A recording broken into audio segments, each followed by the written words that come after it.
வணக்கம். நீங்க சொல்றத எல்லாரும் கேட்கணும், உங்களை எல்லாருக்கும் பிடிக்கணும், இப்படி ஒரு ஆசை உங்களுக்கு இருக்கா? அப்போ டேல் கார்னகியோட அந்த உலக புகழ் பெற்ற புத்தகம் how to win friends and influence people, அதோட முக்கியமான ரகசியங்களை சட்டுன்னு அடுத்த சில நிமிஷத்துல பாத்திரலாம். வாங்க உள்ள போலாம். நம்ம எவ்வளவுதான் டெக்னிக்கலா செமையா இருந்தாலும் சில நேரத்துல மத்தவங்க கிட்ட எப்படி பழகுறதுன்னு தெரியாம கொஞ்சம் பின்தங்கி போயிடுறோம் இல்லையா? அது ஏன் அப்படி நடக்குது? இந்த ஒரு கேள்விதான் கார்னெகியோட முழு புத்தகத்தோட அஸ்திவாரமே. கார்னெகிக்கு ஒரு ஆச்சரியமான விஷயம் கண்ணுல பட்டுச்சு. அவரு கிட்டத்தட்ட 1500 இன்ஜினியர்ஸ்க்கு கிளாஸ் எடுத்துட்டு இருந்தாரு. அப்போதான் ஒன்னு பளிச்சுன்னு புரிஞ்சது. ஒருத்தர் எவ்வளவு பெரிய டெக்னிக்கல் ஜீனியஸா வேணா இருக்கலாம், ஆனா மத்தவங்க கிட்ட சரியா பேச தெரியலன்னா அவங்க கரியர்ல ஜெயிக்கிறது அவ்ளோ கஷ்டம். இதத்தான் அவரு பொறியாளரின் சங்கடம்னு சொல்றாரு. உதாரணத்துக்கு இந்த கதையை எடுத்துக்கோங்களேன். ஒரு மேனேஜர், அவருக்கு கீழே 314 பேர் வேலை செஞ்சாங்க. அவர் எப்ப பார்த்தாலும் எல்லாரையும் திட்டிக்கிட்டே தான் இருப்பாராம். ஆனா கார்னெகியோட ஐடியாவை படிச்சதுக்கு அப்புறம் அவர் அப்படியே டோட்டலா மாறிட்டாரு. திட்டுறதுக்கு பதிலா பாராட்ட ஆரம்பிச்சாரு. என்ன நடந்துச்சுன்னு நினைக்கிறீங்க?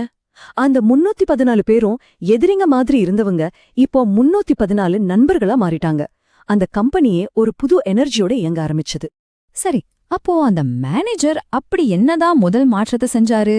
அதுதாங்க கார்னெகியோட ரொம்ப ரொம்ப அடிப்படையான ஒரு கொள்கை. சிம்பிளா சொல்லணும்னா, தேன் வேணும்னா தேன் கூட்ட உதைக்க கூடாது இல்லையா? அதே மாதிரிதான் மத்தவங்க கிட்ட இருந்து ஒரு நல்லது நடக்கணும்னா அவங்கள போய் விமர்சிக்கவோ கண்டிக்கவோ குறை சொல்லவோ கூடாது. விமர்சனம் ஏன் வேலைக்கு ஆகாதுன்னு சொல்றதுக்கு இந்த டூ கண் கிரௌலியோட கதை ஒரு ஷாக்கிங்கான உதாரணம். அவன் ஒரு போலீஸையே கொன்ன பயங்கரமான ஆள்.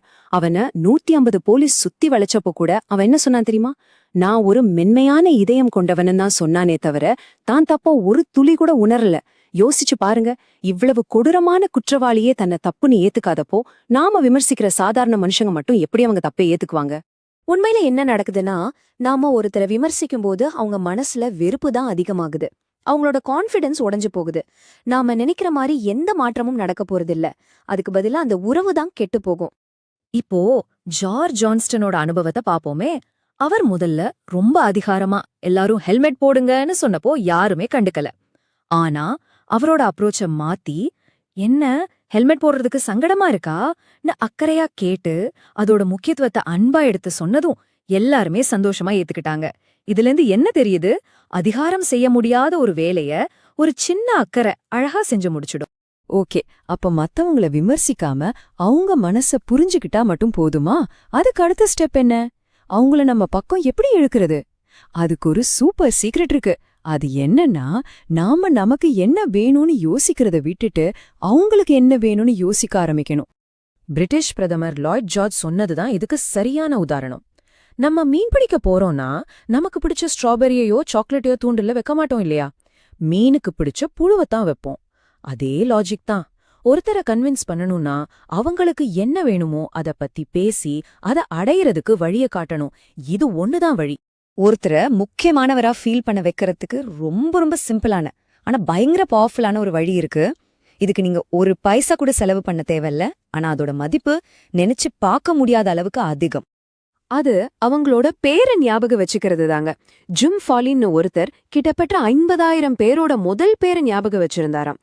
ஏன், நெப்போலியன் கூட ஒரு புது பேரை கேட்டா அத பேப்பர்ல எழுதி பார்த்து மனசுல பதிய வச்சுக்குவாராம். ஏன்னா ஒருத்தரோட பேரு அவங்க காதுக்கு கேக்குற மிக இனிமையான இசை மாதிரி. சரி, மத்தவங்களோட தேவைய புரிஞ்சுக்கிட்டோம், அவங்க பேரை ஞாபகம் வச்சுக்கிட்டோம், எல்லாம் ஓகே. ஆனா ஒரு கருத்து வேறுபாடு வருதுன்னு வச்சுக்கோங்களேன். அப்போ என்ன பண்றது? சண்டை போடாம அவங்கள நம்ம வழிக்கு எப்படி கொண்டு வர்றது? ஒரு வாக்குவாதத்துல ஜெயிக்கிறதுக்கு ஒரே ஒரு வழிதான் இருக்கு. அது என்னன்னா, அந்த வாக்குவாதத்தையே அவாய்ட் பண்றது. கேக்குறதுக்கு கொஞ்சம் விசித்திரமா இருக்கலாம், ஆனா யோசிச்சு பாருங்க. நீங்க ஒரு ஆர்குமெண்ட்ல ஜெயிச்சு ஒரு நல்ல நண்பரை இழக்கிறீங்கன்னா உண்மையில ஜெயிச்சது நீங்களா? இல்ல, நீங்க தான் தோத்துட்டீங்க. இந்த ட்ரக் சேல்ஸ்மேன் பேட்ரிக் செஞ்சதை பாருங்களேன்.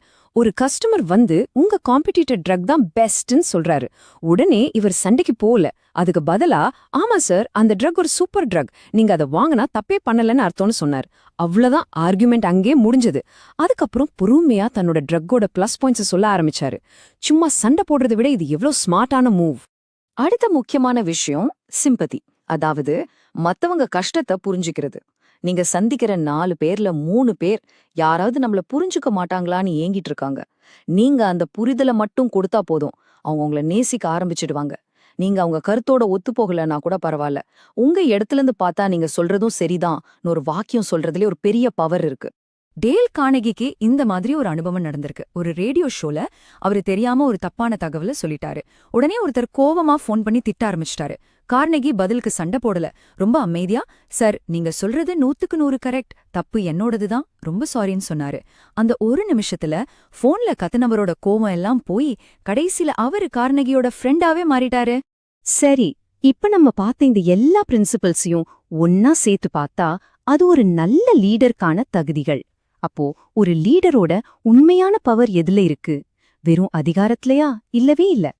ஒரு பார்பர் ஷேவ் பண்றதுக்கு முன்னாடி முகத்துல சோப்பு போட்டு பதப்படுத்துவார் இல்லையா? அதே மாதிரிதான் ஒரு லீடர் ஒருத்தரோட தப்ப சுட்டிக்காட்டுறதுக்கு முன்னாடி முதல்ல அவங்கள மனசார பாராட்டணும். அமெரிக்க ஜனாதிபதி கால்வின் கூலிச் செஞ்ச இந்த ஜாலியான விஷயத்த கேளுங்களேன். அவரோட செக்ரட்டரி கிட்ட போய் நீங்க போட்டிருக்க ட்ரெஸ் ரொம்ப அழகா இருக்குன்னு சொல்லிட்டு அதுக்கப்புறம் மெதுவா இனிமேல் பங்க்சுவேஷன்ல இன்னும் கொஞ்சம் கவனமா இருங்கன்னு சொன்னாராம். பாத்தீங்களா, முதல்ல பாராட்டு, அப்புறம்தான் கரெக்ஷன். ஆனா இங்க ஒரு முக்கியமான விஷயத்த நம்ம நல்லா புரிஞ்சுக்கணும். இதெல்லாம் மத்தவங்களை ஏமாத்துறதுக்கான டெக்னிக்ஸ் கிடையாது. இது ஒரு உண்மையான மனமாற்றம்.